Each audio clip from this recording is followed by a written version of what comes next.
Innalhamdulillah nahmaduhu wa nasta'inuhu wa nastaghfiruh wa na'udzu billahi min shururi anfusina wa sayyiati a'malina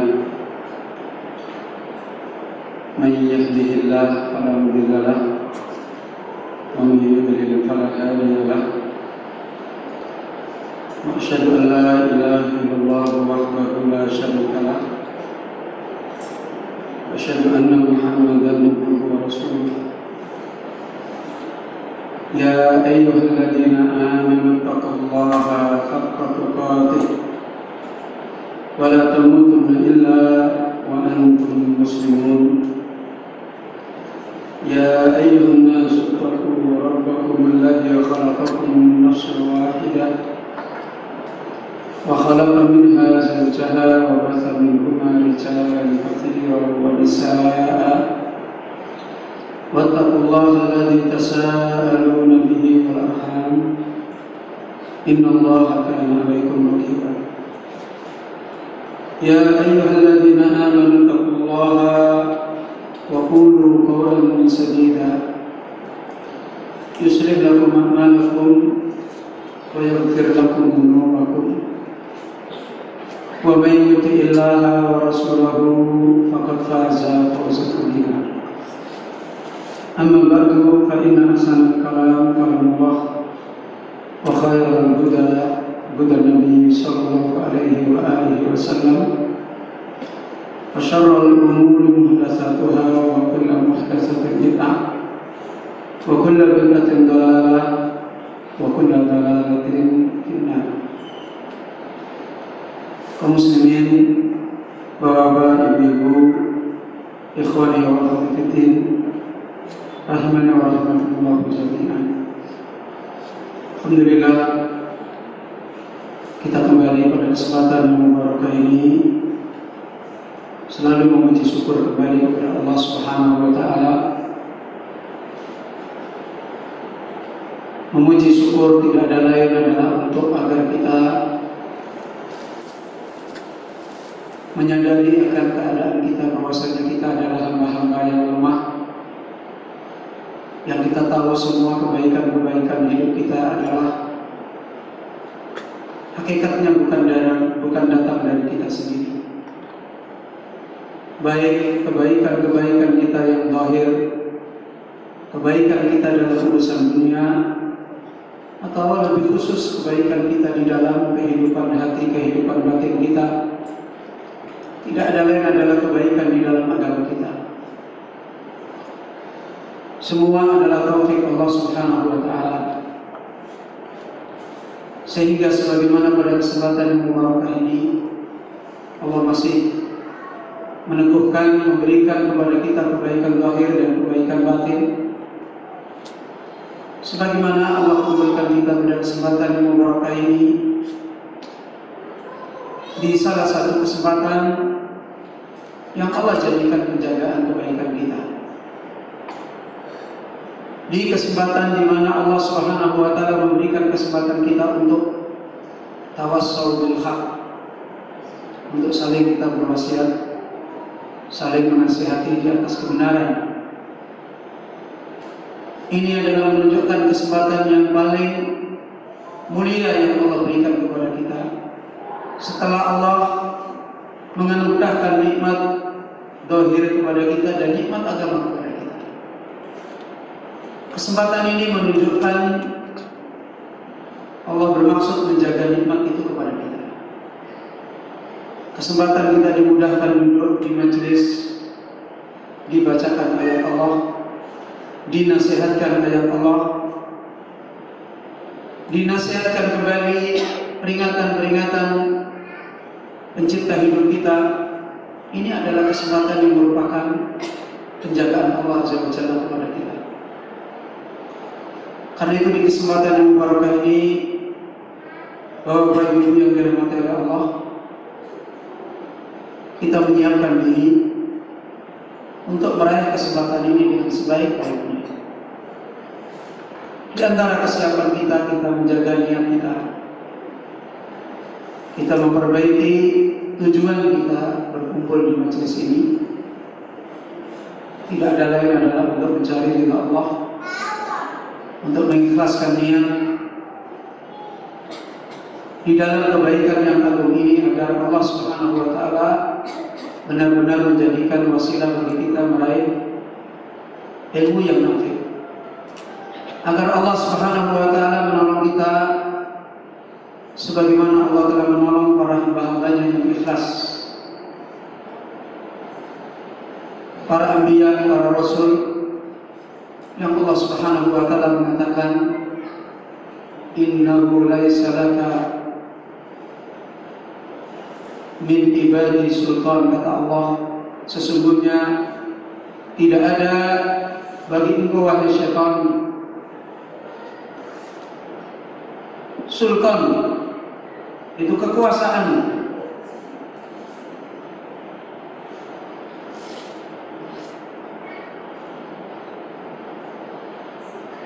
Allah Subhanahu wa taala menerangkan kepada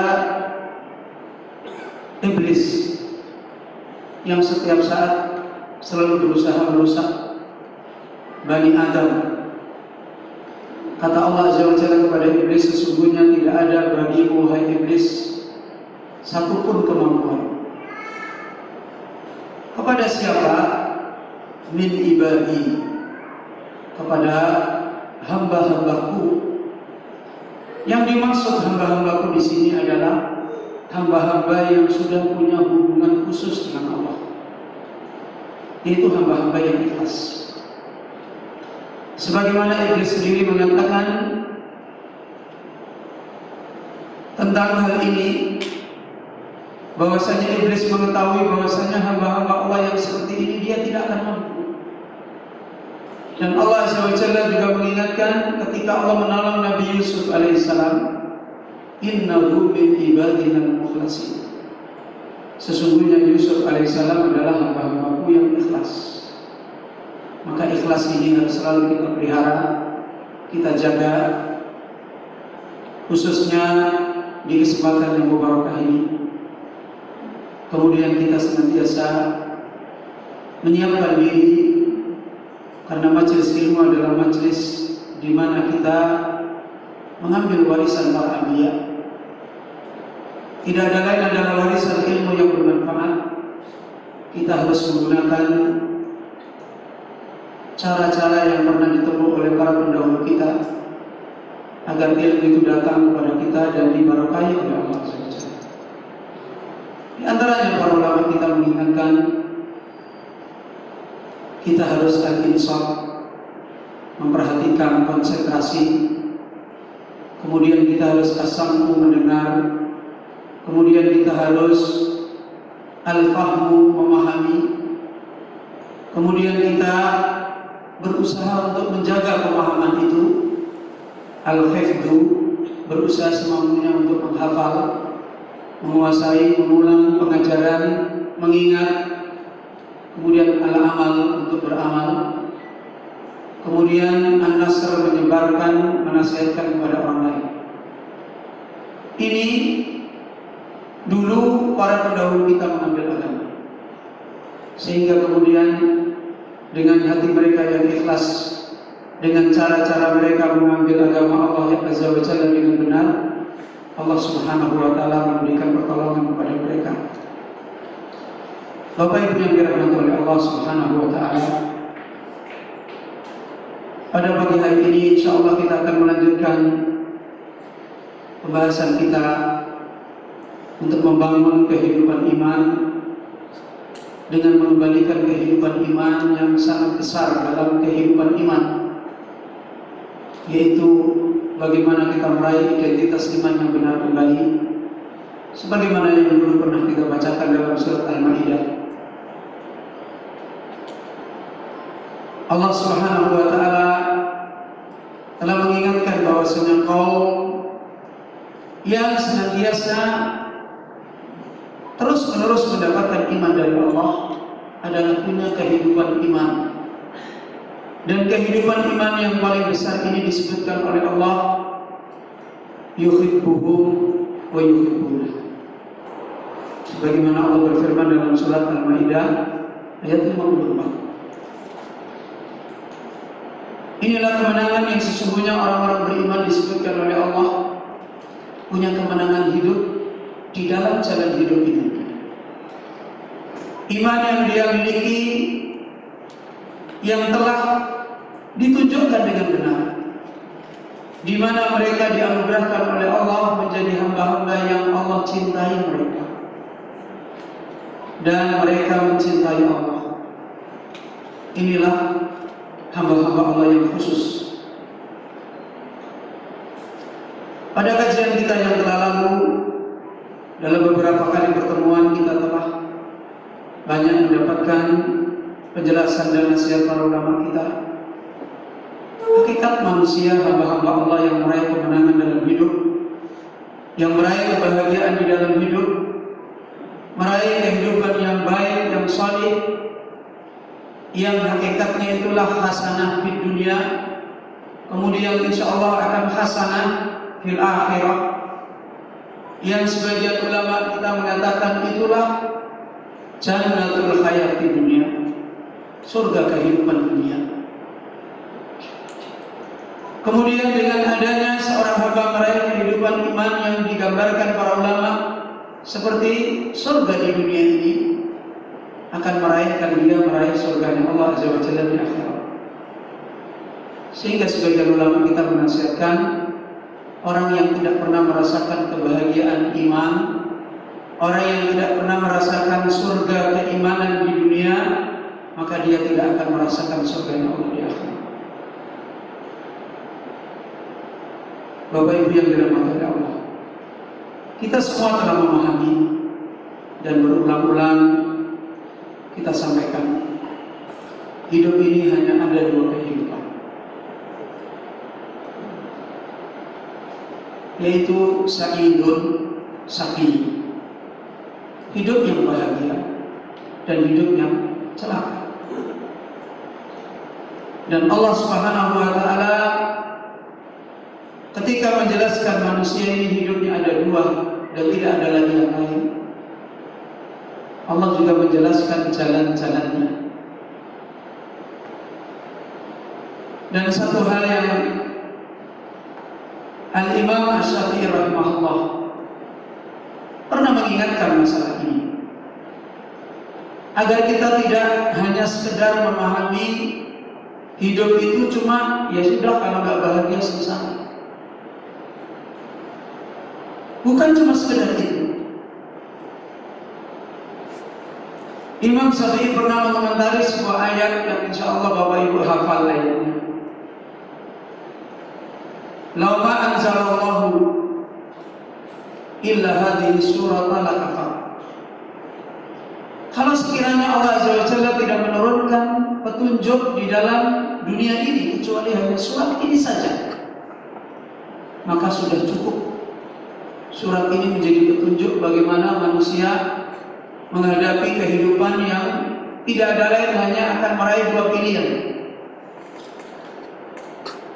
Dan ini sekaligus merupakan peringatan bagi orang-orang yang mereka ingin meraih kehidupan yang tentu tidak ada yang ingin sengsara. Kalimat kita selalu sepakat, tidak ada manusia, tidak ada hamba serendah apapun ingin hidupnya sengsara. Tapi keinginan ini tidak mesti dijawab. Setiap orang yang ingin bahagia dengan keinginannya ini pasti berhasil. Enggak. Kita semuanya setiap hari ini insya Allah, ada enggak yang ingin berusaha tiap hari beramal ingin meraih kejelekan? Enggak ada. Ada enggak yang kita ingin beramal agar keluarga kita ini sengsara, penuh dengan keluh kesah, agar keluarga ini hidupnya sempit? Ada yang seperti itu? Ada. Tapi kenyataannya banyak orang mengalami kesempitan hidup. Kenyataannya banyak orang mengalami keluh kesah hidup. Kenyataannya banyak orang mengalami hidup itu selalu sedih, selalu ketakutan. Ini mengibaratkan kepada kita akan kenyataan yang harus kita selalu jaga. Kenyataan ini harus menjadi peringatan bagi kita bahwasanya sekedar menginginkan itu bukan jawaban. Atau lebih jauh lagi, saya sudah berbuat, saya sudah menempuh ini, itu juga bukan jawaban.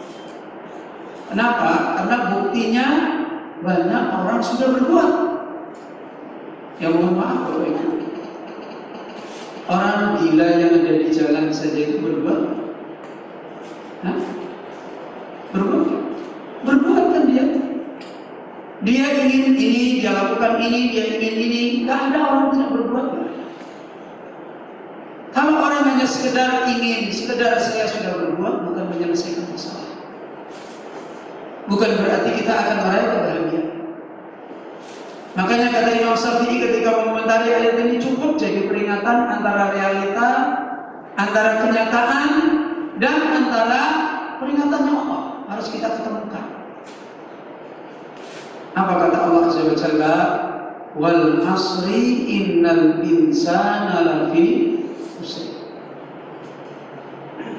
Allah Azza wa Jalla di sini memberikan berita, dan berita ini dikabarkan oleh Allah bukan berita main-main. Dari mana kita tahu kalau ini bukan berita main-main? Allah memberitakan bukan dengan kalimat berita. Tahu kalimat berita apa Ibu? Kalimat berita itu kita ngomongin, ini orang ada yang pergi misalnya, sekedar kalimat ini lihat, wal asri, apa artinya? Demi masa. Apa yang terpenting di ayat itu? Sumpah, ya kan? Allah mengatakan dalam ayat itu wal asri, demi Allah bersumpah. Kemudian inna, apa artinya inna? Sungguh. Berita datang tiba-tiba langsung sungguh. Coba kalau misalnya ibu-ibu atau bapak-bapak, tiba-tiba ada orang memberitahu kepada kita, sungguh bapak pergi. Secara umum kita tersinggung kan? Kita menganggap aneh berita. Nah, aneh kan? Gak ada apa-apa langsung dibilang sungguh. Berarti dianggap kita ini tidak percaya kan? Lafi khusrin, la di sini artinya juga sama. Sungguh. Ada 3 penekanan Allah. Demi masa, sesungguhnya manusia sungguh berada dalam kerugian. Ini berita besar. Dan kenyataannya begitu kan? Tidak ada orang lahir yang sengsara. Kenyataannya banyak sengsara. Tidak ada orang menganggur, tidak mau berusaha yang baik. Semua menganggap berusaha yang baik. Kenyataannya yang diraih sengsara. Maka kejadian ini dengan berita ini cocok nggak? Cocok. Hal ini harus menjadi peringatan bagi kita agar kita itu mensikapi hidup bahagia itu bukan cuma sekedar ya mudah-mudahan bahagia. Nggak bisa seperti itu. Bapak Ibu yang dirahmati oleh Allah SWT. Kemudian kita setelah mendapatkan taufik dari Allah baru tahu penyebab inti orang bahagia dan orang itu sengsara. Apa penyebab intinya? Apa? Ibu? Apa penyebab intinya orang bahagia dan orang itu sengsara? Apa penyebab intinya? Kesimpulannya iman atau kafir. Ya kan? Dan terbukti nggak kehidupan ini? Secara pokok kehidupan ini terbukti bahwasanya setiap orang yang mereka hidupnya berada dalam kehidupan kekufuran mesti sengsara. Kemudian setiap orang yang mereka hidupnya berada dalam kehidupan iman pasti bahagia. Di sini mungkin muncul problem, muncul pertanyaan. Apa pertanyaannya? Loh, kita ini sudah jadi orang beriman, Ustaz.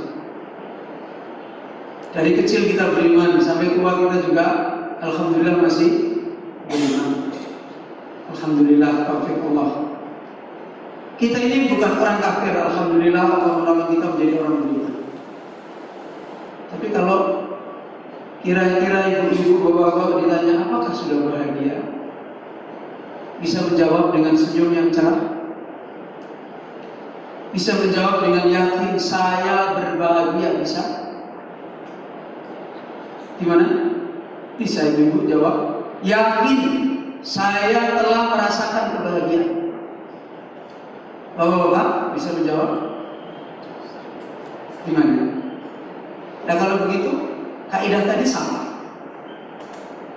Tadi kan kaidahnya orang beriman itu mesti berbahagia, ya kan? Orang yang tidak beriman mesti sengsara. Alhamdulillah kita beriman. Kita tidak menjadi orang kafir. Pertanyaannya, kenapa kita tidak bisa menjawab dengan cara hidup saya bahagia? Gimana ini? Inilah penyakit yang harus ditangani. Ini persoalan yang harus diluruskan. Mohon maaf, di tengah-tengah orang yang beriman dan orang yang tidak beriman ada kehidupan lainnya. Yang nyerempet ini, nyerempet ini. Ada? Ada nggak Bapak? Ada. Kehidupan apa? Nyerempet iman, nyerempet juga apa? Kekufuran. Kehidupan apa? Hah? Maksiat. Apa? Munafik. Alhamdulillah. Ini yang justru kita waspadai. Ada kehidupan yang nyerempet kayaknya iman, tapi sebenarnya nyerempetnya ke kekufuran.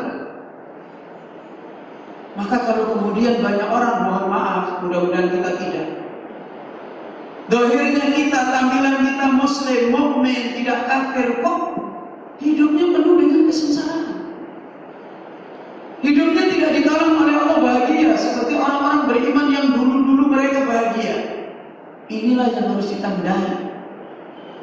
Persoalannya barangkali kita ini punya penyakit ini. Penyakit apa? Penyakit kemunafikan. Yang dulu sudah pernah kita jelaskan, menjadi orang beriman tetapi di pinggiran jalan. Sebagaimana Allah berfirman dalam surat Al-Hajj ayat 11. Menjadi orang beriman tapi di pinggiran jalan. Bagaimana ayatnya?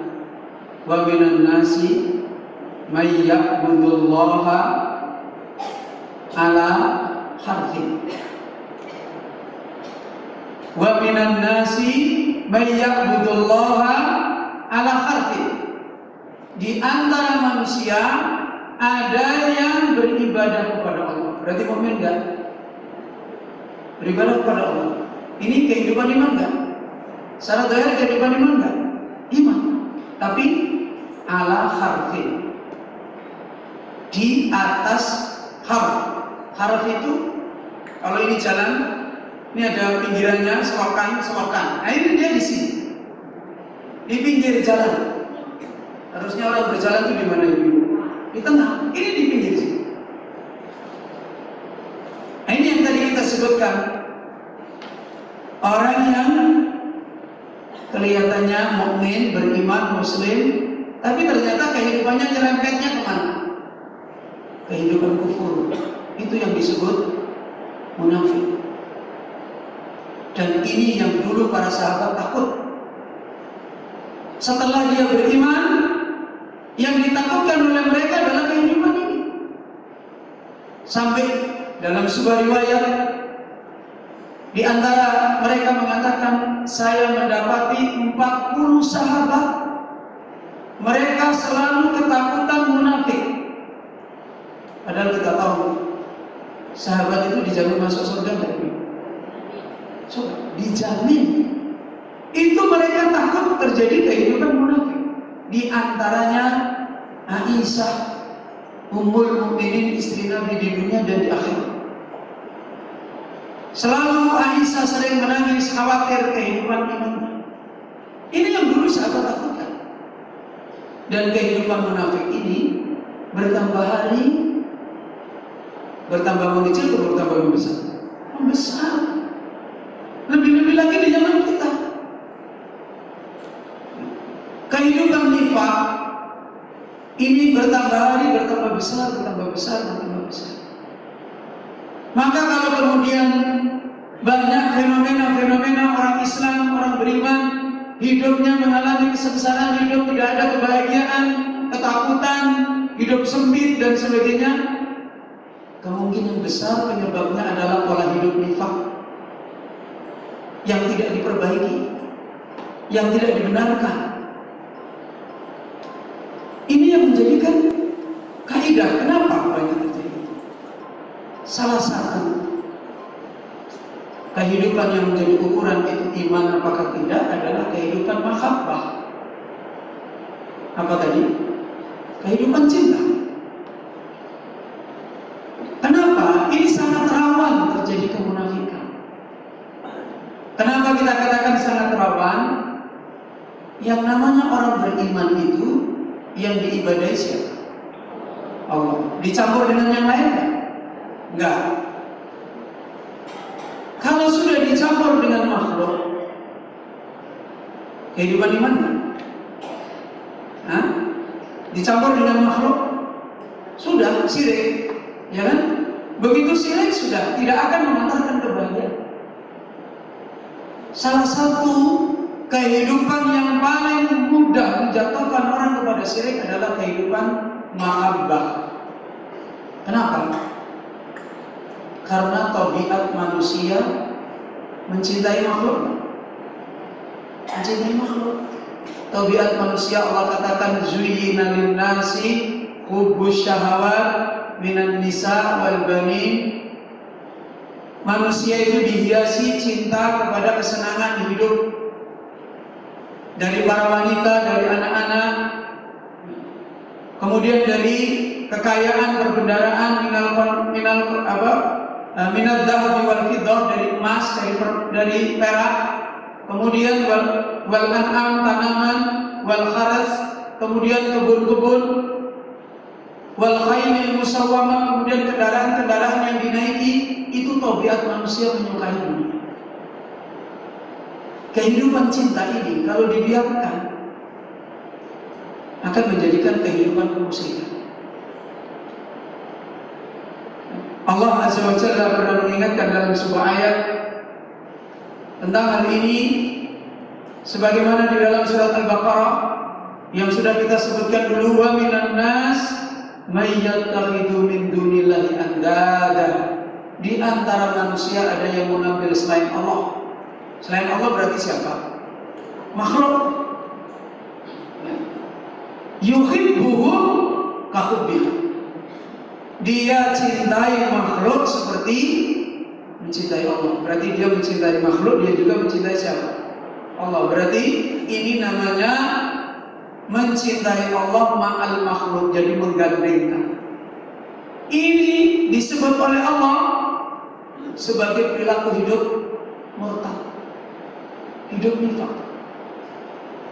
Bahkan lebih parah lagi Allah sebutkan dalam surat Al-Adiyah, wa innahu li hubbil khairi lasyadid. Betul Ibu? Wa innahu li hubbil khairi lasyadid.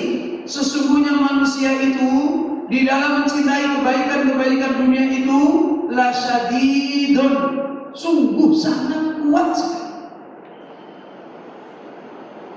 Ini kehidupan cinta, dan kehidupan cinta ini pintu gerbang paling mudah menjerumuskan kita kepada kesyirikan.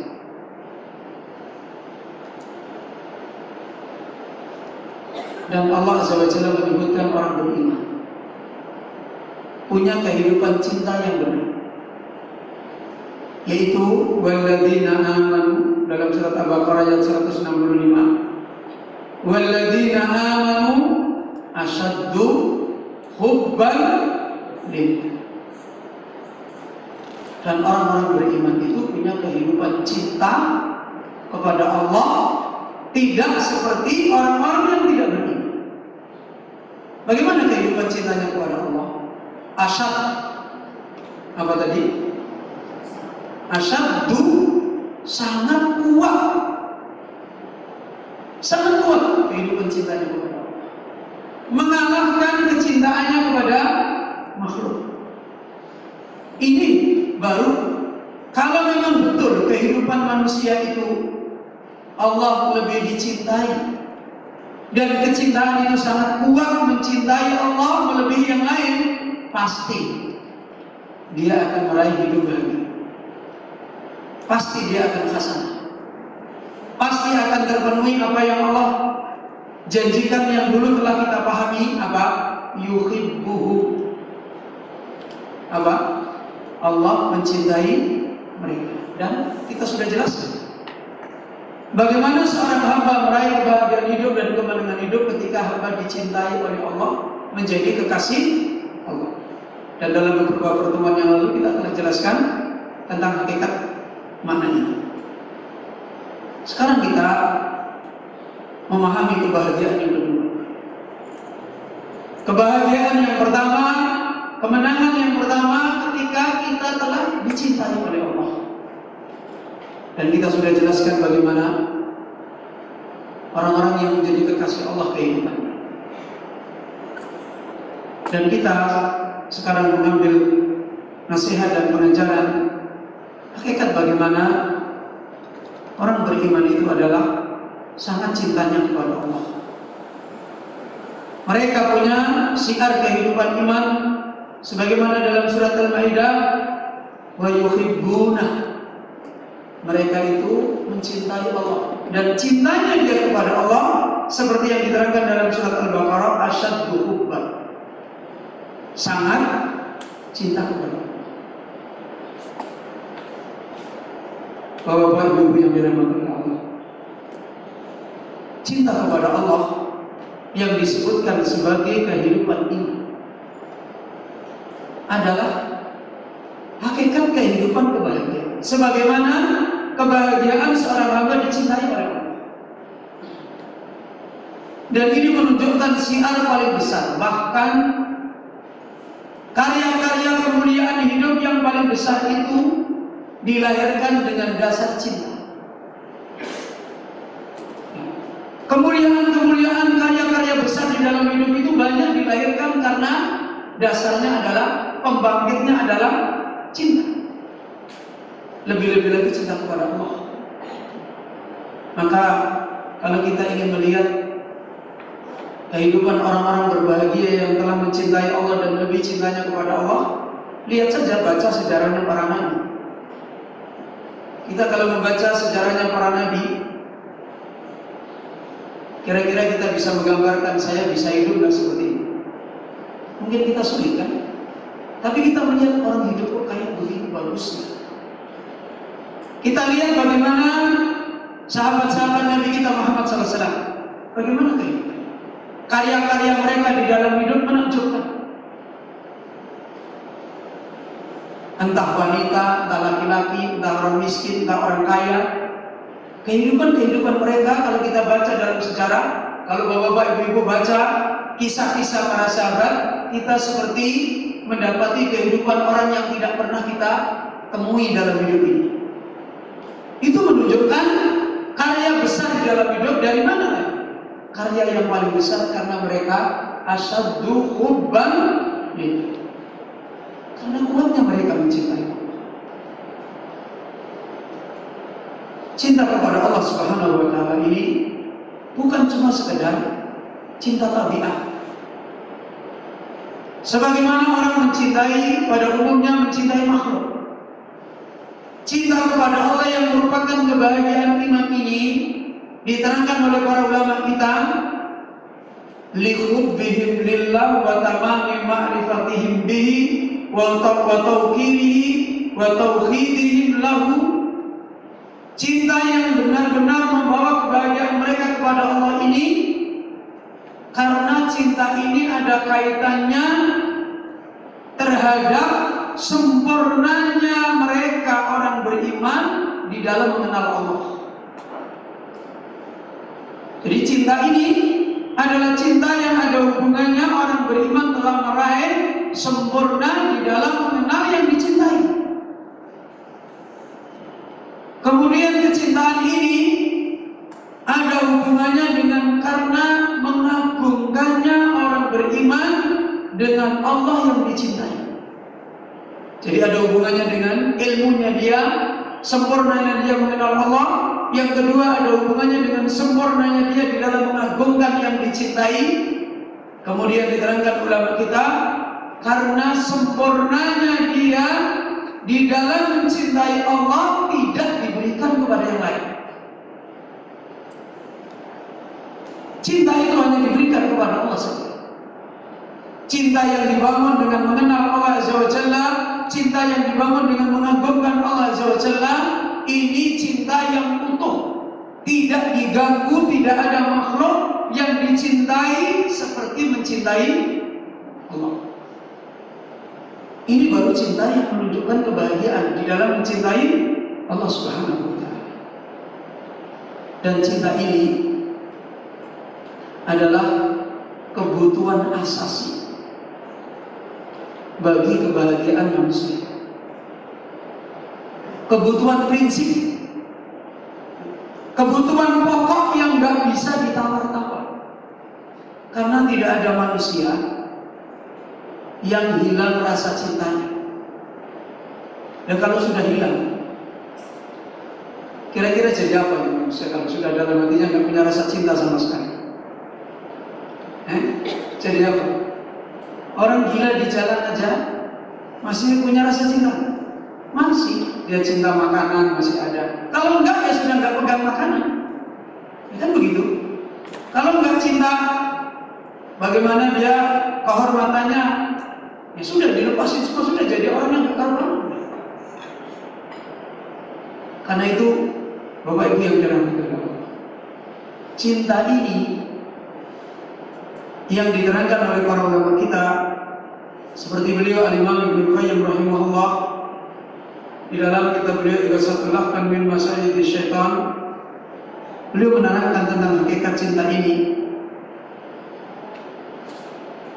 adalah kehidupan hati yang tidak bisa ditawar-tawar. Kata beliau Al-Imam Ibnu Qayyim rahimahullah, la yazalu yadribu sahibahu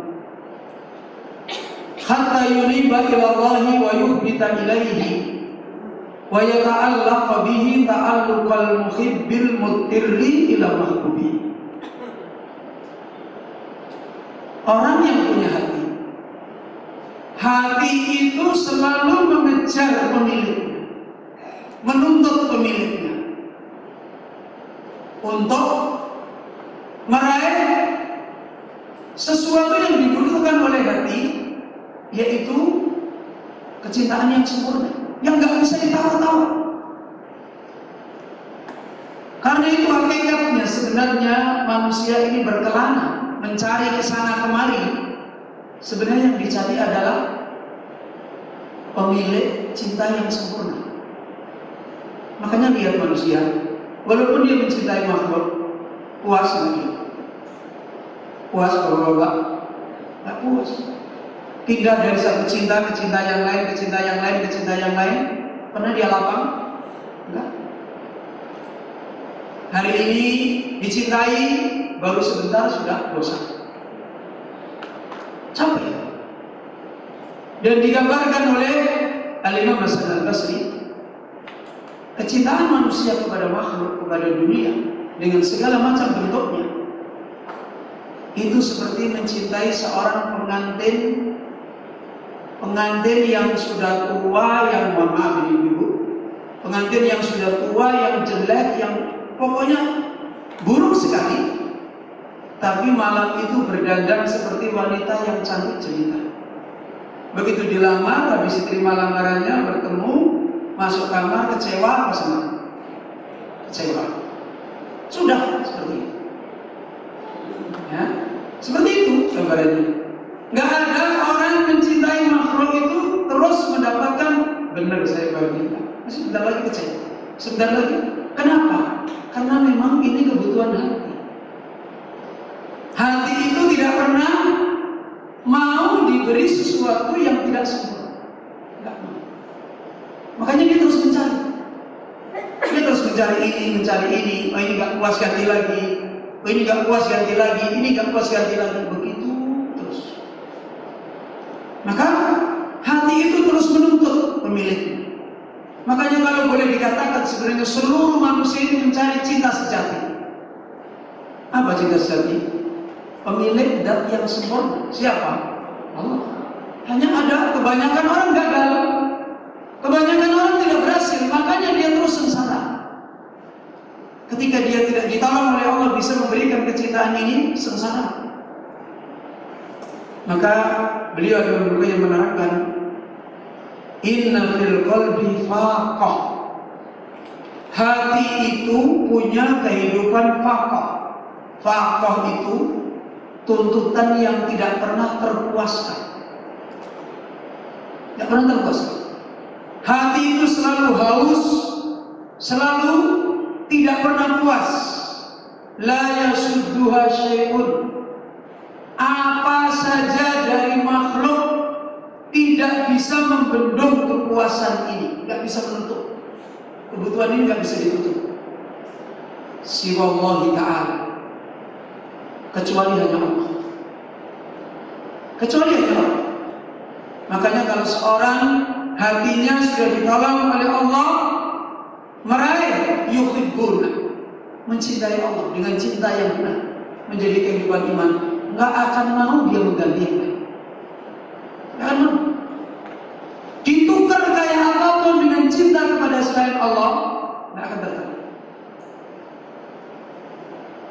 Karena itu ada sebuah kisah orang-orang soleh dari para ulama kita mengadakan musafir yang jauh, lewat perjalanan yang haus, kemudian akhirnya mendapati sungai, mereka minum.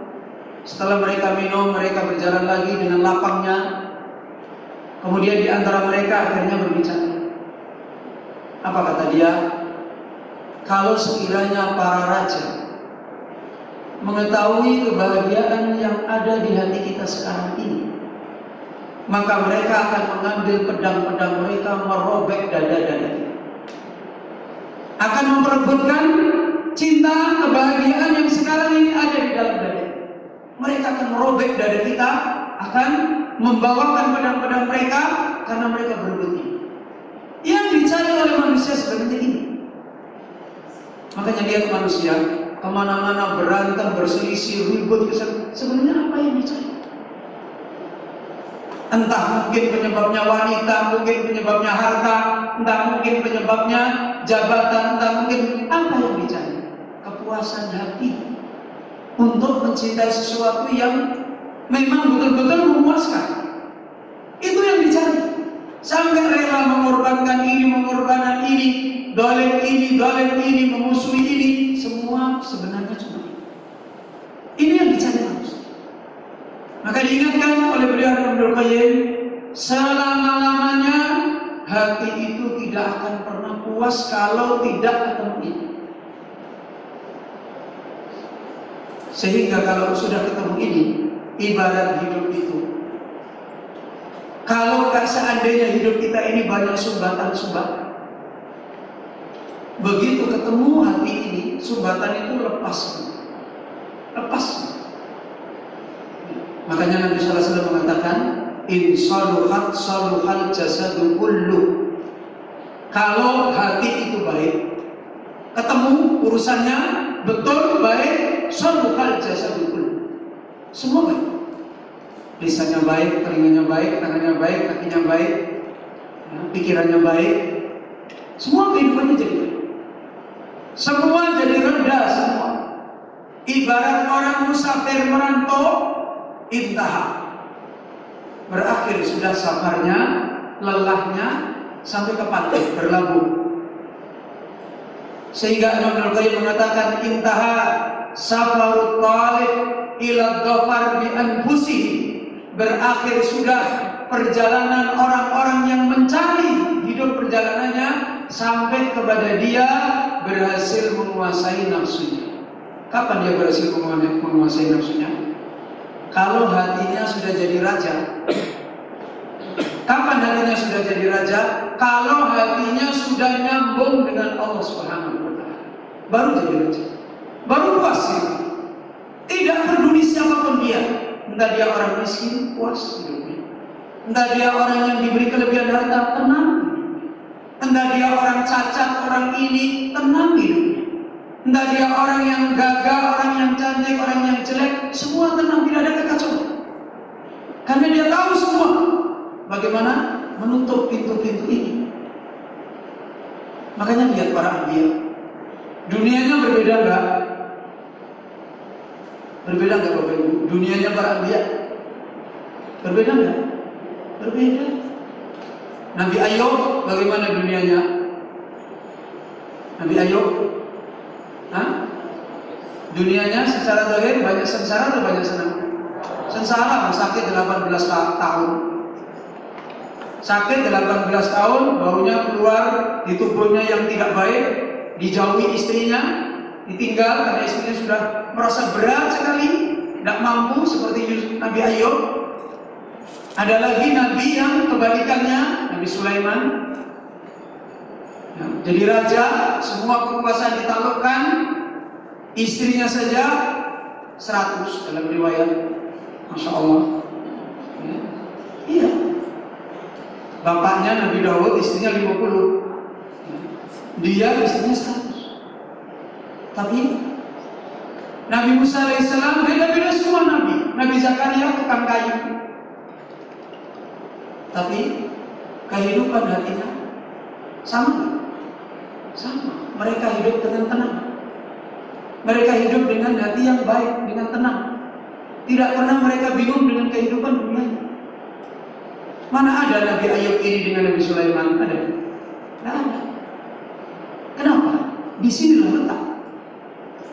Kalau hati itu sudah ketemu kepada persoalan yang dibutuhkan dalam hidup, selesai. Kalau orang mengatakan hidup itu tidak ada problem, makanya diterangkan oleh seorang penyair Arab, kun jamalan tarul wujud jamil. Kalau kamu sudah indah, kamu melihat semua hidup jadi indah. Tapi kalau kita ini gak pernah indah, yang indah pun jadinya apa? Jelek. Melihat bunga yang indah, bunga yang jelek. Kenapa? Karena memang orangnya yang tidak beres. Kalau orangnya itu bagus, melihat sesuatu, jadi kebaikan semua. Ini kembali kepada persoalan kebutuhan ini. Dan ini ibu-ibu mau cari kebutuhan ini, bapak-bapak gimana mau cari? Mau pergi ke pasar? Mau pergi ke toko? Beli resep untuk mencintai Allah? Enggak bisa. Kita harus ketemu jalannya yang benar. Beliau Al-Imam Ibnu Qayyim rahimahullah mengingatkan kembali di dalam masalah ini, wa fihi sa'atun la yalumuha ghairul iqbali alaihi. Hati itu selalu merasakan saat-saat itu kacau gitu.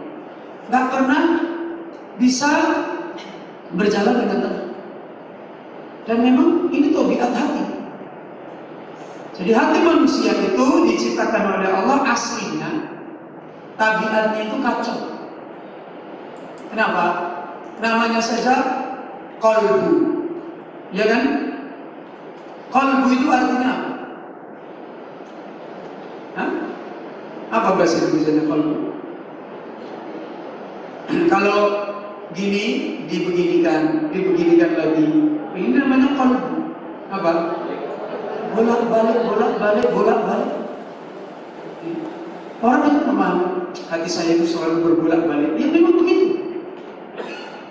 Dan itu menunjukkan hati itu kehidupannya tabiatnya kacau. Padahal dia pemimpin tubuh kita. Coba perhatikan. Pemimpin tubuh kita tabiatnya kacau. Ya kira-kira tubuhnya gimana? Ya sudah, tak bisa ditahu. Hati itu selalu kacau. Dan ini kehidupan dia. Dan tidak pernah hati itu bisa merasakan berjalan melihat sesuatu dengan baik, kecuali hati itu yalumuhu ghairul iqbal alaihi, kalau dia tidak dibawa untuk menghadap kepada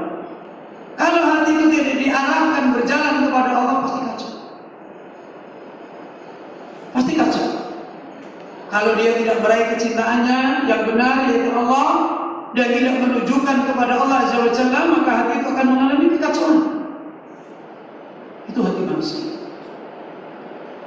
Kalau tadi yang pertama, hati itu selalu tidak puas.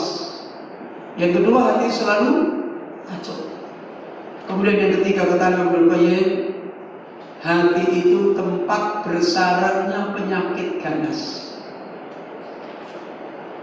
Penyakit yang kronis, penyakit yang membuat kehancuran manusia. Apa itu? Ittiba'ul hawa. Apa? Mengikuti nafsu. Antara hati dan antara nafsu itu cuma punya dua pilihan.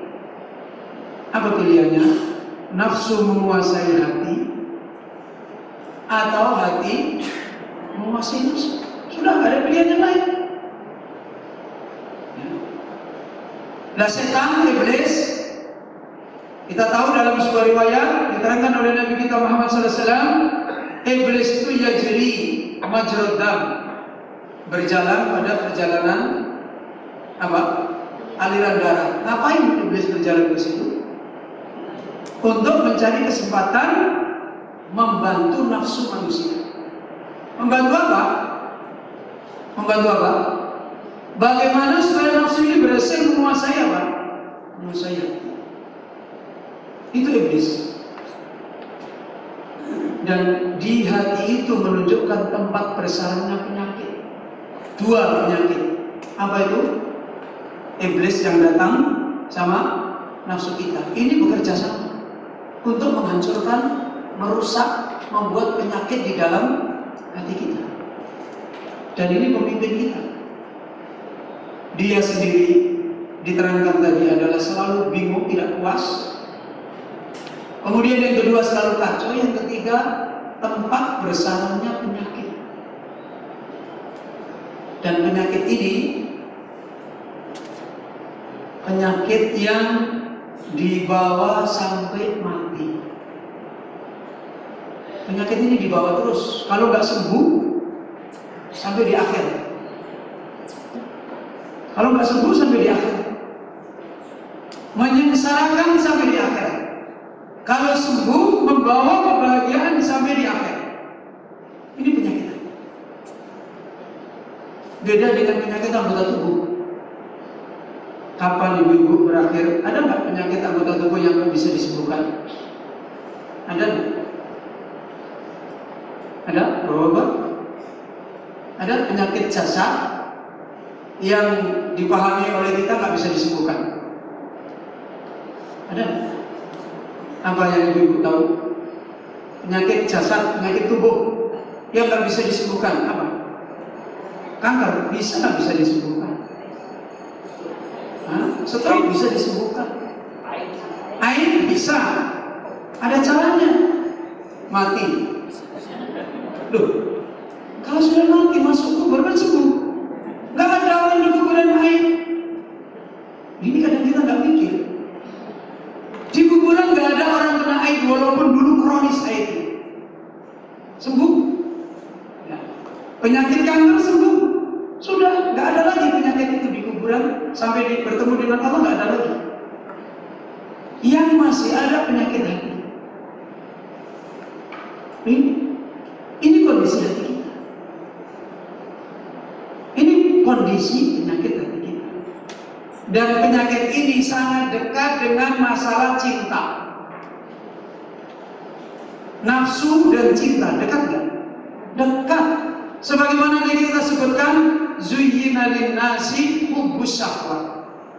Manusia itu dihiasi cinta nafsu. Ini membawa kerusakan.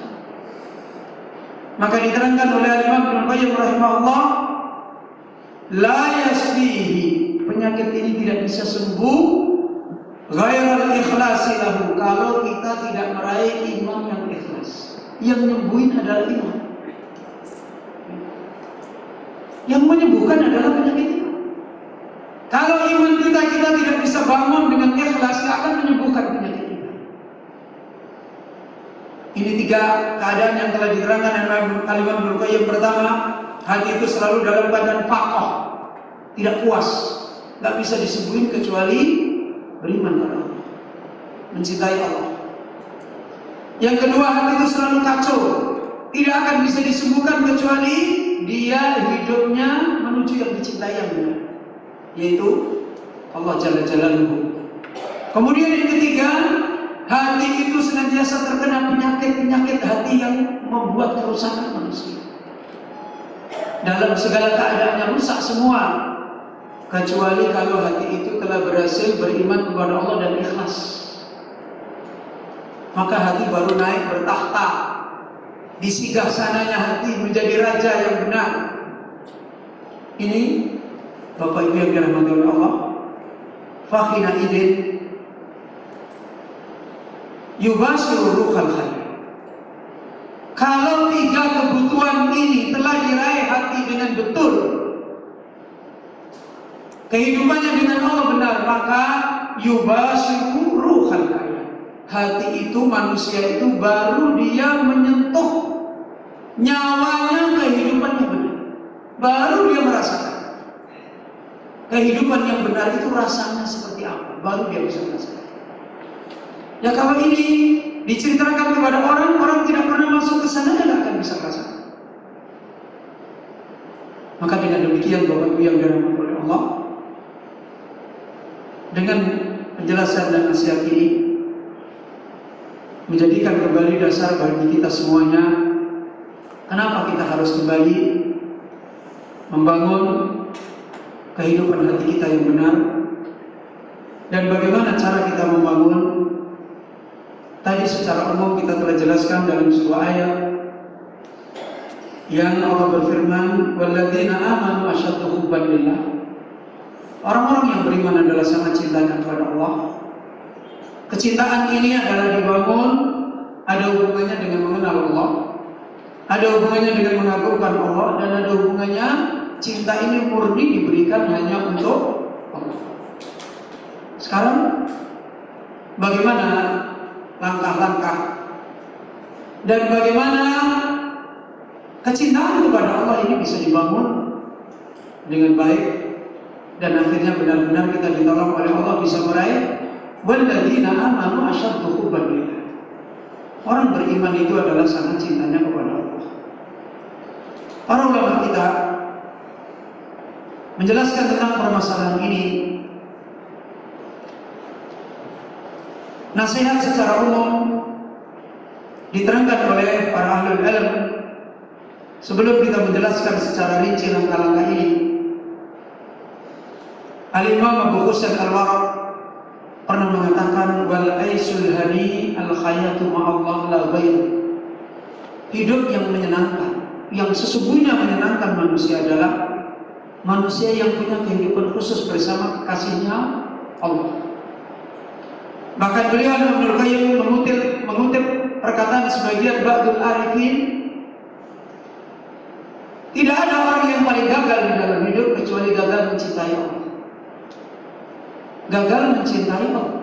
Bahkan itu orang miskin yang betul dalam hidup. Ya. Ba'dul arifin mengatakan masakinu ahli dunia kharaju minad dunya wa ma daqu atyama fiha. Orang-orang miskinnya ahli dunia itu siapa?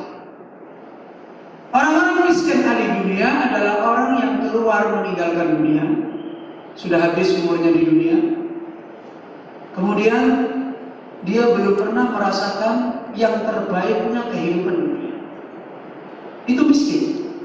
Hidup di dunia sekali, belum pernah merasakan yang paling baiknya hidup di dunia. Qila wa ma atyabu ma fiha. Maka diterangkan, ditanyakan kepada para ulama kita, apa yang dimaksud hidup terbaiknya di dunia? Qala mahabbatullah. Itu hidup mencintai Allah. Sehingga kalau ada manusia meninggalkan dunia belum pernah merasakan mencintai Allah, belum pernah merasakan manisnya, nikmatnya mencintai Allah, ini orang paling miskin. Karena tidak ada kehidupan di mana kehidupan. Walaupun secara zahir Mereka kayaknya sibuk punya kegiatan-kegiatan beribadah kepada Allah. Sebagaimana tadi kita sebutkan, orang munafik itu yang tidak ada kehidupan hati atau kehidupan zahir. Kehidupan hati. Kehidupan zahir ada? Ada. Mereka juga mungkin pakai jilbab menutup aurat, mereka juga mungkin sholat, mereka juga mungkin bersedekah, mereka juga mungkin berjihad, berperang, berhaji, mungkin semua dilakukan, tapi tidak ada kehidupan zahir, tidak ada kehidupan hati. Kehidupan cintanya kepada Allah yang lebih dari yang lain tidak ada. Kenapa? Kehidupan orang munafik, hatinya bukan menuju kepada Allah. Menuju ke mana? Menuju ke mana? Ke dunia. Menuju ke dunia. Dia sholat, tujuannya dunia. Dia puasa, tujuannya dunia. Dia menutup aurat, kelihatannya menutup aurat, tujuannya dunia. Ini munafik. Makanya orang seperti ini hakikatnya tidak ada iman. Orang seperti ini, makanya Allah menyebutkan ketika Allah menghisab, ada orang-orang di akhirat, kebaikan-kebaikannya adalah haba'an mansura. Apa haba'an mansura? Debu-debu yang berterbangan. Punya kebaikan seperti tidak ada punya kebaikan. Hilang semua. Kenapa? Ya karena rusaknya kehidupan ini. Rusaknya kehidupan hati di dalam beriman kepada Allah Azza wa Jalla. Maka Ibnu Qayyim mengatakan, mahabbatullah, cinta kepada Allah yang dimiliki orang beriman yang benar melebihi dari makhluk, wal ansu bihi, dan hidupnya selalu gembira dengan Allah Azza wa Jalla, wasyauqu ila liqa'ihi, cintanya dan kegembiraan dia berdampak di dalam hidupnya, yaitu apa? Selalu rindu ingin bertemu dengan Allah. Ya, kematian itu sesuatu yang menyenangkan kalau diingatkan. Itu menunjukkan benarnya dia cinta yang benar, karena dia rindu kepada yang dicintainya. Wa tanaqqubu bi dzikrihi, kalau dia belum ketemu di dunia banyak ingat Allah dan itu kesenangan. Mengingat ayat Allah, mempelajari ayat Allah, beribadah kepada Allah, itu kebahagiaan. Karena saat-saat dia dekat dengan kekasihnya, dengan Allah Azza wa Jalla yang dia cintai. Ini secara umum diterangkan oleh Imam Ibnu Qayyim rahimahullah. Bahkan beliau Imam Ibnu Qayyim membawakan penjelasan yang lain, wallahi ma tabatid dunya illa bimahabbati. Demi Allah, tidak pernah ada keadaan dunia yang baik kecuali dengan kehidupan mencintai Allah. Hari ini kita mendengar berbagai macam fenomena kerusakan-kerusakan hidup, perilaku sosial. Hari ini menyedihkan atau menyenangkan? Menyedihkan. Berita tentang sosial, pergaulan, kayak apa? Ekonomi, orang kebingungan, pendidikan, mengalami banyak keterpurukan, anak-anak didik hidupnya liar dan sebagainya. Lihat fenomena-fenomena. Seakan-akan kita melihat sekarang dunia itu gelap. Coba lihat, tanya satu-satu. Ada nggak kehidupan mencintai Allah lebih dari yang lain? Pasti tidak. Nggak ada. Tidak akan ada orang bisa membuat kebaikan di dunia kalau hatinya tidak ada kehidupan mencintai Allah lebih dari ini. Nggak ada. Coba kalau kita lihat orang-orang yang punya karya-karya yang menakjubkan di dunia. Dari mana? Pasti dari sini. Di Indonesia saja misalnya, ada orang terbaiknya orang Indonesia. Dulu saya sering baca buku ini. Ketika awal saya datang ke Buton mengajar di SMA, saya masuk perpustakaan, ada sebuah buku, Perjalanan Hidup Jenderal Sudirman. Ibu kenal kan? Pernah dengar namanya? Bapak? Pernah baca sejarahnya sampai lengkap? Masya Allah. Orang Indonesia yang baik. Dulu kemerdekaan Indonesia kan pernah diambil alih lagi kan? Presiden Soekarno, Bung Hatta sudah ditangkap semua kan? Tinggal nunggu siapa? Nunggu Jenderal Sudirman di hutan. Apa ini di hutan?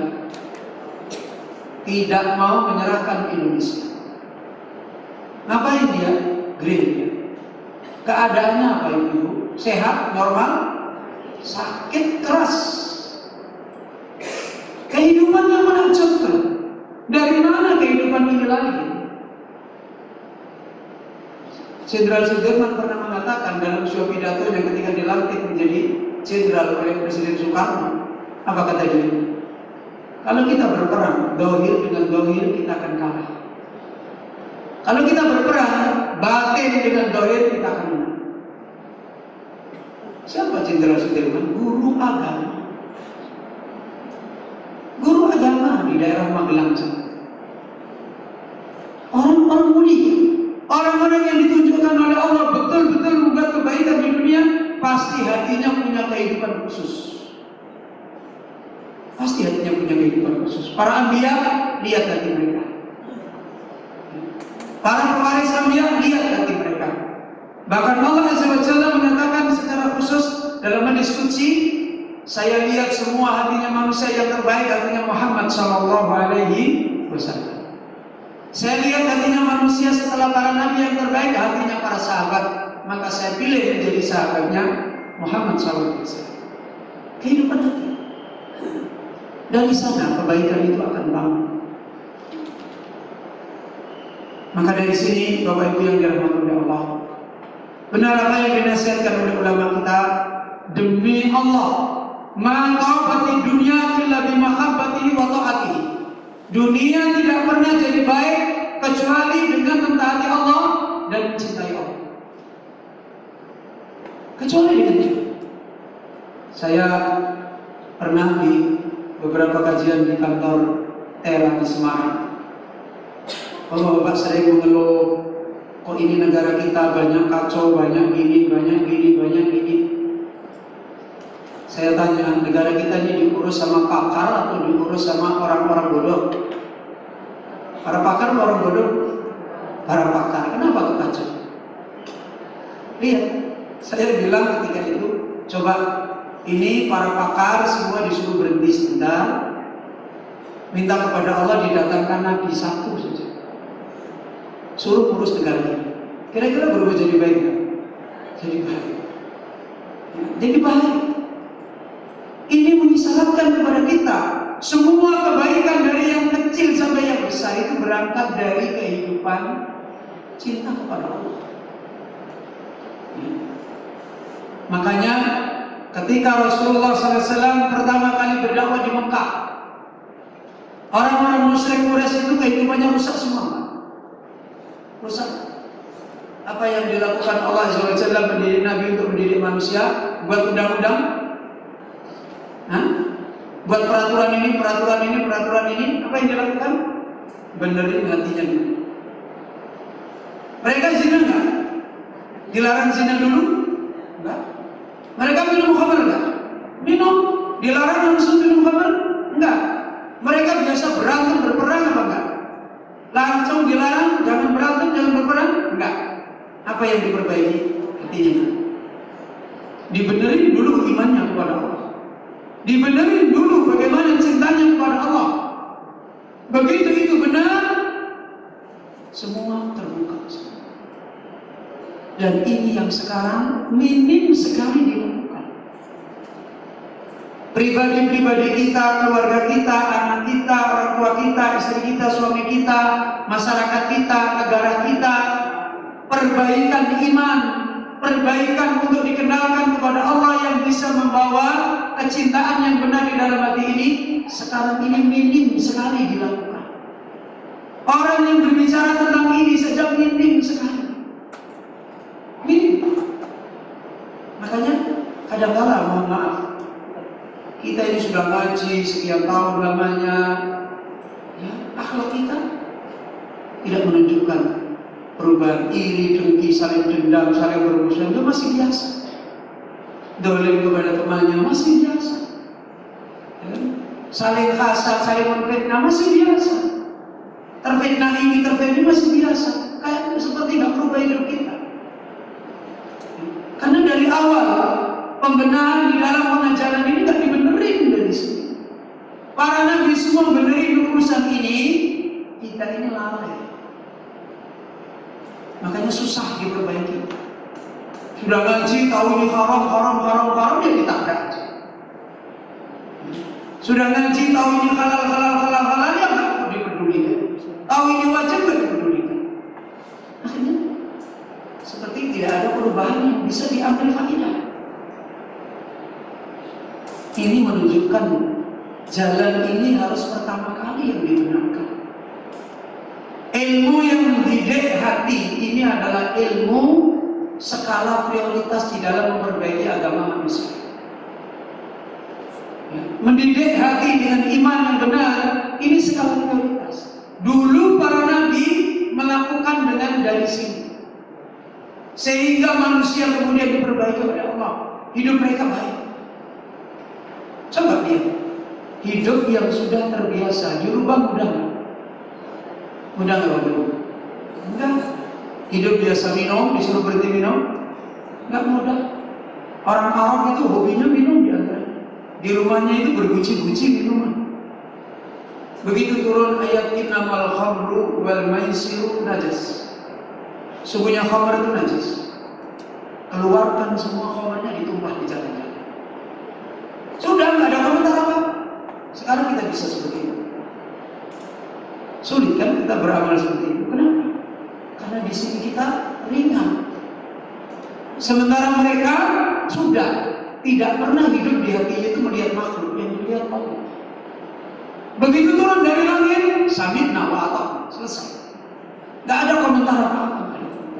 Dalam segala urusan, problem rumah tangga yang pernah terjadi pada anak angkatnya Nabi Zaid bin Harithah dengan Zainab, seperti apa problem itu? Tapi dua-duanya cuma nunggu dari langit. Kita diberitahu ini loh ayatnya, ini hadisnya. Gimana? Susah. Ya kan? Ini loh tuntunannya. Ya nggak bisa kalau begini ya susah. Kenapa? Rasa taslim hati kita kepada Allah itu remeh. Makanya susah diperbaiki. Rasa cinta kepada Allah remeh, kepada makhluk besar. Ini yang menjadikan sulit. Sehingga diperbaiki itu susah sekali. Maka Bapak Ibu yang dirahmati oleh Allah Azza wa Jalla, dari sini para ulama menjelaskan beberapa poin-poin penting. Bagaimana kita membangun cinta kepada Allah yang benar. Di antaranya, sebagaimana beliau Syekh rahimahullah menjelaskan dalam tafsir beliau, bahwasanya cinta yang merupakan kebahagiaan kehidupan iman itu adalah cinta yang bukan kosong. Bukan cinta sekedar perkataan cinta, khayalan, bukan. Cinta dalam pengertian kehidupan iman ini sebenarnya tidak jauh beda dalam pengertian cinta itu sendiri yang ada di dalam hati manusia. Para ulama hampir kesulitan ketika mendefinisikan cinta itu apa. Tidak perlu didefinisikan, karena memang setiap orang punya cinta semua. Ya. Yang perlu kita pahami, cinta ini benar-benar ada dengan baik atau tidak. Itu kita bisa menandai cinta ini cinta yang baik. Para ulama menjelaskan beberapa poin-poin penting yang menunjukkan kebahagiaan cinta yang benar. Yang pertama, min lawazimil mahabbati li rabbih ma'rifatuhu ta'ala. Di antara bukti poin penting kehidupan cinta yang membahagiakan dari kehidupan iman kepada Allah adalah ma'rifatuhu, mengenalnya seorang hamba. Jadi ma'rifatul abdi rabbahu, mengenalnya hamba kepada Allah. Ma'rifatullah ta'ala.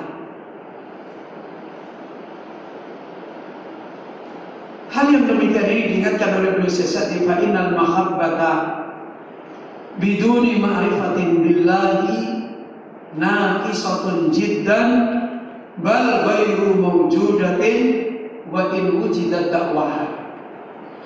Kata beliau Syekh rahimahullah ta'ala,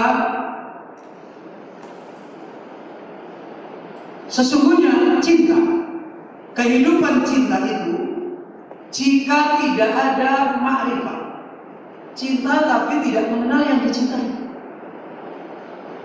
tidak ada pengenalan kepada yang dicintai, maka cinta yang seperti ini nakisah, cinta yang nakis, yang kurang, pasti tidak ada rasanya, akbar. Bagaimana orang mencintai tidak kenal yang dicintai? Gimana? Seorang anak tidak kenal orang tuanya, mungkin secara simbolis, ya pasti kalau ditanya kamu mencintai orang tuamu, iya cinta. Tapi dia nggak kenal sama sekali orang tuanya. Dia bisa merasakan cintanya kepada orang tua. Bisa ibu? Bisa merasakan? Nggak kenal orang tuanya sama sekali. Dia bisa merasakan cintanya kepada orang tua? Nggak bisa. Maka seorang mukmin yang ingin meraih kebahagiaan mencintai Allah, tidak bisa tidak, dia harus mengenal Allah. Ma'rifat, punya ilmu tentang Allah Subhanahu wa ta'ala. Mengenal Allah Azza wa Jalla inilah dasar pokok seorang akan mencintai dengan cinta yang sesungguhnya, yang dia bisa merasakan, cinta yang akan membawa kepada dia sebagaimana tadi, sebagaimana juga diterangkan oleh Nabi dalam hadisnya, wa ayyakun Allahu ahabbu ilaihi wa rasuluhu ahabbu ilaihi mimma siwahuma. Allah dan Rasulnya lebih cintai daripada yang lain.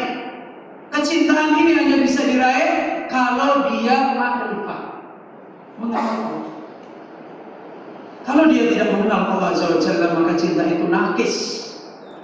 Cinta itu adalah kosong. Bal ghairu mawjudah, bahkan yang sebenarnya hakikat cinta itu tidak ada. Nggak ada cinta itu.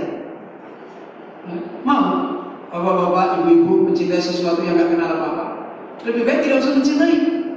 Dengan begitu, nggak kenal apa-apa disuruh mencintai. Sesuatu yang tidak dikenal sama sekali disuruh mencintai, ya lebih baik nggak usah dicintai. Mencintai dan tidak dicintai sama saja, nggak ada rasanya apa-apa. Bahkan tidak ada hakikat cinta itu sendiri. Bahkan diterangkan, wa in wujidat dakwah, walaupun orang itu mengakui mencintai Allah. Kita mengakui saya mencintai Allah, tapi tidak pernah kenal Allah. Hakikatnya sama dengan orang yang tidak mencintai Allah, sama. Karena pengakuan itu tidak ada nilainya. Yang ada nilainya adalah hakikatnya, sifatnya. Kalau sifat itu tidak ada, wujud itu ada. Sifat dan wujud bisa dipisahkan? Hah? Bisa nggak ibu? Kalau sifat tidak ada, wujud ada nggak? Nggak ada. Kita bilang saya mencintai Allah, betul itu kecintaan tidak ada sifatnya. Salah satu sifatnya mengenal Allah. Kok tidak ada mengenal Allah Azza wa Jalla? Tidak akan ada cinta kepada Allah. Maka di antara masalah yang paling pokok di sini adalah bagaimana membangun jalan kaidah mencintai Allah yang benar. Karena itu Allah Azza wa Jalla berfirman dalam surat Muhammad ayat 19, fa'lam annahu la ilaha illallah. Fa'lam, berilmulah kamu, ketahuilah oleh kamu, sesungguhnya tidak ada sesembahan dengan benar kecuali Allah. Maka sebagian ulama kita diantaranya beliau sesaji menjelaskan, al-ilmu alladhi amara Allah bihi wa huwa al-ilmu bi tauhidillah fardu ainin ala kulli insani la yasqutu an ahadin kainan man kana bal kullu mutirrin ila dzalika, bal kullun mutirrun ila dzalika.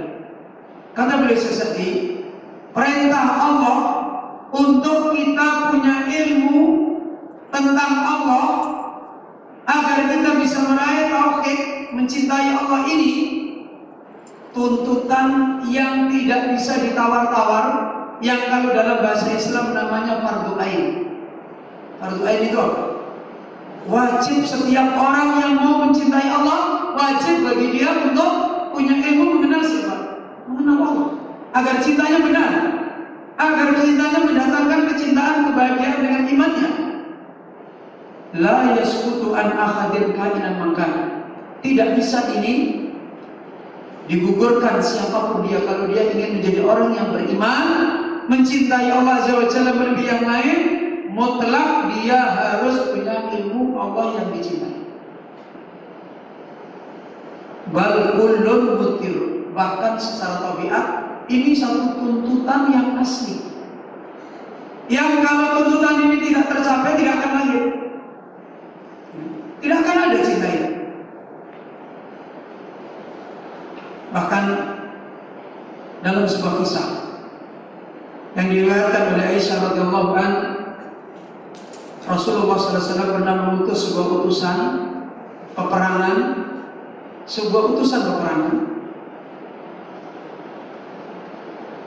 di mana biasa dalam safar itu ada imam safar dan sekaligus dia menjadi imam sholat, ya, imam dalam musafir.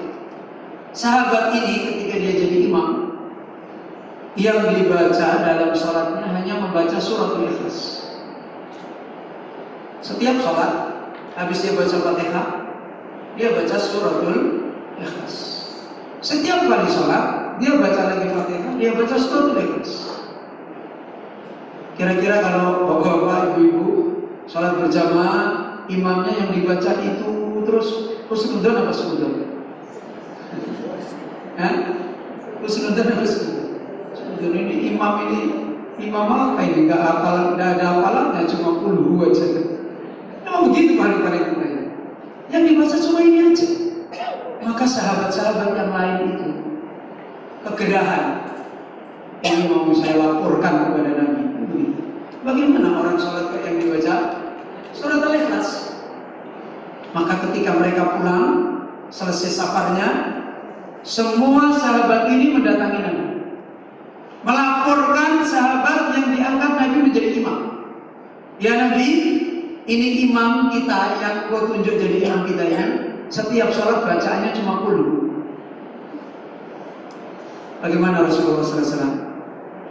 Maka Rasulullah SAW ketika disebutkan ini memberitahu kepada para sahabat, "Salu, sekarang kamu datangi dia, kamu tanya. No, problemnya sama dia, tanyanya kepada Nabi, dia nggak pas, kan gitu. Ya harusnya kamu datang ke dia, tanya, kenapa kamu kok bacaanmu kulhu terus? Kalau dulu zaman saya di pesantren itu, bacaan kulhu itu untuk melamar anaknya kiai. Karena biasanya kiainya kalau anak putrinya ingin dilamar syaratnya hafal Al-Quran. Kemudian ada santri yang kacau. Dia tahu kalau baca kulhu itu seperti sepertiga Al-Quran, maka dia datang sama kiainya baca kulhu 3 kali. Katanya saya sudah khatam Al-Quran. La haula wala quwwata illa billah. Ada yang seperti itu. Ini sahabat dia baca qul huwallahu ahad. Kemudian Nabi suruh, kamu datang dia. Maka akhirnya dia mendatangi sahabat itu bertanya. Setelah sahabat ini ditanya apa jawabannya? Kata sahabat yang dia menjadi imam selama salat ini, li'annaha sifatur rahman. Karena surat Al-Ikhlas ini isinya adalah sifat-sifat Allah yang Maha Penyayang. Menunjukkan dia punya ilmu tentang surat Al-Ikhlas. Lihat, li'annaha sifatur rahman.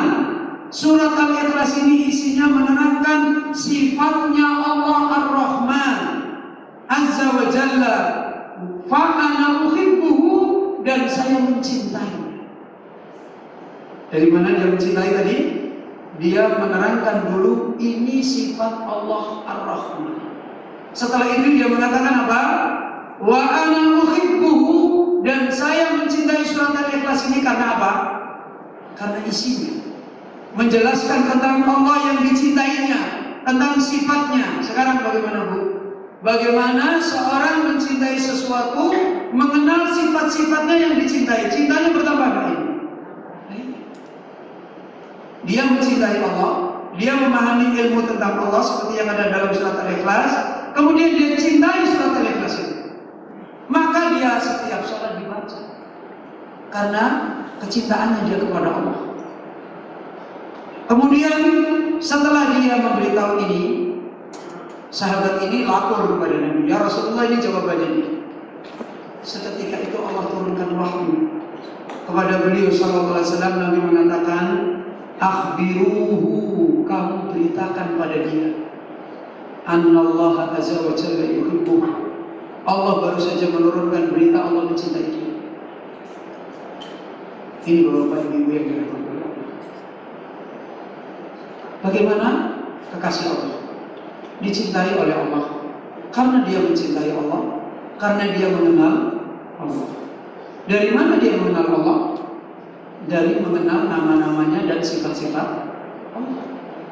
Ketika dia di dunia tidak pernah bertemu dengan Allah, cara dia mencintai Allah agar cintanya kuat seperti dia melihat Allah adalah banyak mengenal, mempunyai ilmu tentang sifat Allah, tentang nama Allah, tentang perbuatan Allah. Sehingga orang seperti ini nanti seperti yang Nabi SAW katakan, ka'annaka tarah, kamu seperti melihat Allah. Dengan apa melihat Allah berarti? Ini di mana Nabi mengatakan kamu seperti melihat Allah? Di mana ini? Di dunia apa di akhirat? Di dunia. Dengan apa melihat Allah di dunia? Dengan iman. Di mana iman itu? Di hati. Berangkat dari apa tadi? Ilmu. Kita tidak melihat Allah di dunia dengan kedua mata kita. Itu nanti di akhirat. Kita sekarang bisa meraih tingkatan seperti melihat Allah di dunia dengan mata, dengan hati kita. Kalau orang mengatakan dengan mata hati, pakai apa? Bukan pakai sembunyi di gua, semeti nanti dapat wangsit, enggak. Pelihara jin, bukan. Dengan mengenal sifat-sifat Allah, mengenal nama Allah, mempelajari nama Allah, mempelajari sifat Allah, mempelajari perbuatan-perbuatan Allah yang Allah sudah kabarkan. Dan ini Masya Allah Ibu, ilmu tentang mengenal Allah ini ilmu mahal. Ilmu mahal. Kenapa ilmu mahal? Ibu-ibu, bapak-bapak mau cari di mana? Kalau toh ilmu ini sudah ada sekarang di Quran dan Sunnah, orang yang mengajarkan ilmu ini saja sangat jarang. Karena memang sudah pernah ada berita. Awal ilmu yang diangkat oleh Allah, ilmu yang menjadikan hati manusia punya kekhusyuan kepada Allah. Ini ilmu yang pertama kali diangkat oleh Allah. Ilmu yang dimana membawa hati manusia punya khusyuk kepada Allah. Sampai Nabi mengatakan, hatta la tarau khasyi'ah.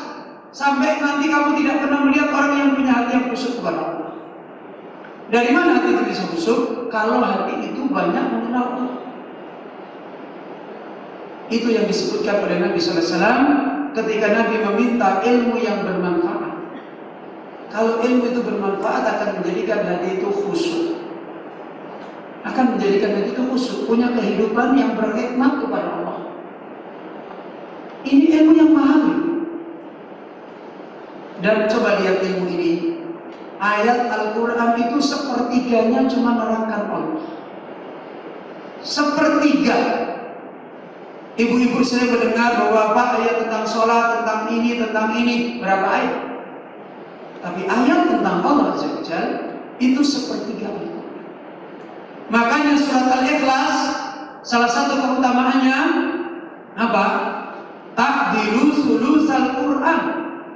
Surat Al-Ikhlas itu adalah sebanding sepertiga Al-Quran. Maksudnya apa?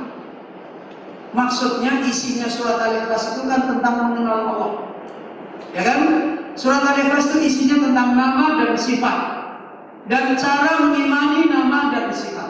Mana namanya? Ahad. Mana lagi namanya Allah? As-Samad. Ya. Mengimani nama dan sifat sekaligus mengimani nama Ahad dan nama As-Samad sekaligus mengimani sifat. Kemudian mana kaidahnya di dalam beriman ini? Allah menyebutkan di situ lam yalid wa lam yulad. Walam yakul lahu kufuwan ahad. Kita harus mengenal nama dan sifat Allah yang sempurna, yang tidak serupa dengan sifatnya siapa? Makhluk, yang menunjukkan sifat kesempurnaan. Ini kaidah. Kalau begitu, orang yang mendapat keutamaan surat Al-Ikhlas tadi yang mana? Yang punya ilmu tentang mengenal Allah atau menghafal surat Al-Ikhlas 3 kali khatam Quran? Hah? Yang punya ilmu mengenal Allah Azza wa Jalla. Isinya, maknanya, pengajaran yang ada di dalamnya menjadi kekuatan iman di dalam hati. Makanya jangan heran kalau Bilal, seorang budak, ditindas batu, dipanas terik matahari, disuruh berhenti mengucapkan imannya, dia hanya mengatakan ahad. Ibu-ibu, bapak, kalau sekarang saya tanya, Allah ahad apa tidak? Ahad. Sekarang saya ingin uji. Ada tidak yang mau dipanas terik matahari di sana, terlentang, kemudian saya kasih batu seperti Bilal? Ada yang sanggup kayak Bilal? Kenapa? Bilal sanggup, kita nggak sanggup. Perbedaan ilmu di sini. Ini, kalau cuma ngomong ahad, sebab saja bisa ngomong ahad. Ya. Perbedaan ilmu, ditindeskan batu yang besar, nggak mau dia mengganti. Ya. Perbedaan pemahaman, perbedaan keyakinan yang ada di sini. Karena Bilal diajar terus dengan ilmu dari ayat-ayat Al-Quran. Di Mekah itu setiap turun menjelaskan Allah, setiap turun jelaskan Allah, setiap turun jelaskan Allah. Nah kita ini belajar mengenal Allah berapa? Ya. Makanya lemah hati kita, lemah. Kecintaan kita gampang kabur, karena angin kecil aja sudah jatuh. Ya. Apalagi angin yang besar. Ya. Baru ribut sama suaminya, sama istrinya sudah bubar imannya. Ya. Baru ribut sama anaknya bubar imannya. Ribut sama tetangganya bubar imannya. Bubar. Kenapa? Karena lemah. Kalau ininya kuat, sebagaimana Bilal tadi, ujian hidup itu sesuatu yang remeh. Karena kembali ke situ, bedanya adalah ilmu. Kehidupannya para anbiya, para nabi-nabi Allah diberi kekuatan oleh Allah karena ilmu. Dulu pernah saya ceritakan, kenapa Ibrahim mau dimasukkan ke api? Karena apa? Karena keyakinan yang ada di sini. Bukti keyakinannya Ibrahim mana? Hasbiyallah wa ni'mal wakil. Sekarang kalau misalnya saya, bapak-bapak, ibu-ibu, ada tungku api, kita disuruh masuk sambil mengucapkan hasbiyallah wa ni'mal wakil, ada yang mau? Begitu masuk opong. Kenapa? Ya karena kita ngomong, hati kita nggak ada. Hati kita nggak punya keyakinan, tidak nyambung kepada Allah Azza wa Jalla. Beda dengan Ibrahim alaihissalam. Apalagi cuma batu, istrinya, anaknya suruh bawa ke padang gurun, dibawa. Suruh ninggalin, ditinggalin. Karena punya kehidupan yang kuat dengan Allah Azza wa Jalla. Suruh motong anaknya, dipotong. Ini kehidupan cinta kepada Allah yang dibangun dengan ilmu. Bagaimana caranya Ibrahim? Ibrahim luar biasa ilmu. Dia sudah beriman Allah bisa menghidupkan yang mati saja, minta ditunjukkan. Ya Allah, tunjukkan kepada saya. Apa kamu tidak percaya? Saya percaya. Saya ingin menguatkan iman saya. Maka Allah menyuruh Ibrahim mengambil burung. Bulu itu burung, rusak dagingnya, bulunya, kepalanya. Kemudian kamu potong-potong, kamu bagi taruh di gunung sana, gunung sana, gunung sana. Panggil. Setelah dipanggil, terbanglah sayap, terbanglah daging, terbanglah tulang, hidup. Maka kuat di sini Ibrahim alaihissalam. Maka jangan heran kalau urusan hidup dan mati tidak mengganggu Ibrahim alaihissalam. Anak mau hidup, mau mati, istri mau hidup, mau mati, dia sendiri mau hidup, mau mati, ke aku bukan gangguan dalam hidup. Karena keyakinan di sini. Ini bapak-bapak, ibu yang dirahmati Allah. Mudah-mudahan apa yang kita telah ambil faedah pada kesempatan ini sampai kepada penjelasan makrifat kepada Allah, mengenal kepada Allah yang menjadikan kekuatan cinta kita kepada Allah Azza wa Jalla, yang kehidupan iman kita akan ditolong oleh Allah meraih kebahagiaan ini. Mudah-mudahan apa yang telah kita ilmui dan kita telah ambil nasihat pada kesempatan yang mubarakah ini, Allah Subhanahu wa Ta'ala memberikan taufik kepada kita semua untuk selalu gigih di dalam menuntut ilmu, menyiapkan hati kita untuk menjadi orang-orang beriman dengan mengenal Allah, dengan mengenal yang benar, sebagaimana apa yang Allah Azza wa Jalla dan Nabi kita SAW telah ajarkan bagaimana cara kita mengenal Allah. Dan insya Allah majelis kita akhiri dulu sampai di sini. Mudah-mudahan dengan taufik Allah Azza wa Jalla kita bisa lanjutkan pada pertemuan yang berikutnya.